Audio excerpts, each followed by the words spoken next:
વડોદરા શહેર પીસીબીએ મળેલી ચોક્કસ બાતમીના આધારે અંગ્રેજી દારૂની હેરાફેરી કરતા 2 ઇસમોને ઝડપી પાડ્યા હતા.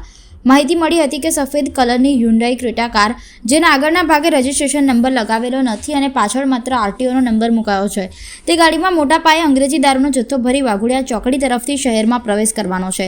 આ દારૂ સચિન ઉર્ફે સડંગ રહે બાપોદ વડોદરાને પહોંચાડવાનું હોવાનું પણ ખુલ્યું હતું. બાતમીની હકીકત આધારે પીસીબીની ટીમે દોરેલા સ્થળે વોચ ગોઠવી રેડ કરતા 4 વ્હીલરમાં ભરાયેલા દારૂ સાથે 2 ઇસમોને ઝડપી પાડ્યા હતા.